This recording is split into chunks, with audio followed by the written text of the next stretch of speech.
dreaming of it ever since. I used to tell James about it, describing the stone terrace where we'd have our first dance. When they had a sudden cancellation for a Saturday in September, I saw it as a sign from the universe. I didn't hesitate. I drained a significant portion of our savings and put down the $5,000 non-refundable deposit. It felt like the most important puzzle piece clicking into place. Vanessa, my 25-year-old sister, had seemed ecstatic for me. Growing up, she was always the vibrant one, the star of the show who commanded attention the moment she walked into a room, while I was the quiet, focused one, happy to live in the background. Our parents, a respected surgeon and a former school principal, always said we complemented each other perfectly, like yin and yang.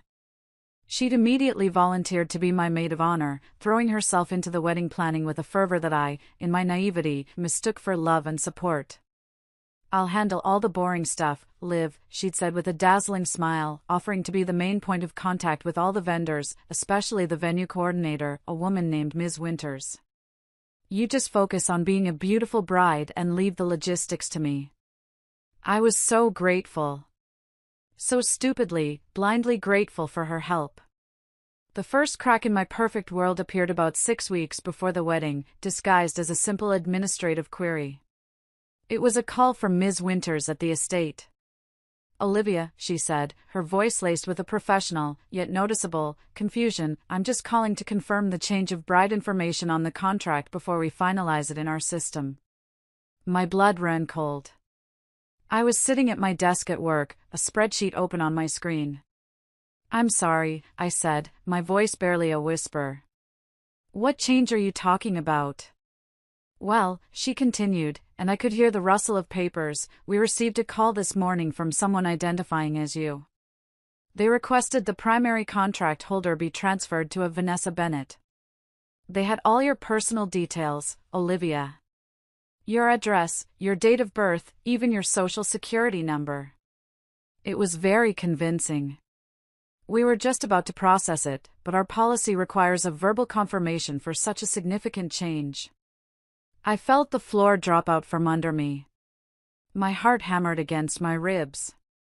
I managed to stop the transfer, my voice shaking as I insisted it had to be a mistake, some kind of malicious prank.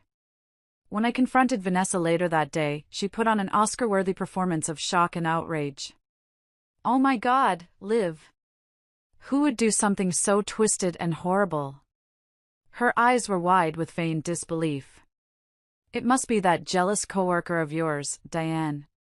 You know she's always had it out for you since you got that promotion." She was so convincing, so full of righteous anger on my behalf, that I actually let myself believe her.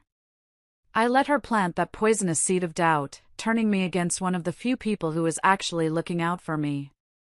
Now, sitting in Rachel's sun-drenched kitchen, the memory of that phone call felt like another vicious twist of the knife. It wasn't a prank. It was a calculated, cold-blooded move in their sick, twisted game. That evening, after hours of Rachel holding me while I cried and pacing her living room, I knew what I had to do. I called James and asked him to come over to our apartment. Our home. The word felt like a lie in my mouth. Rachel insisted on staying, hiding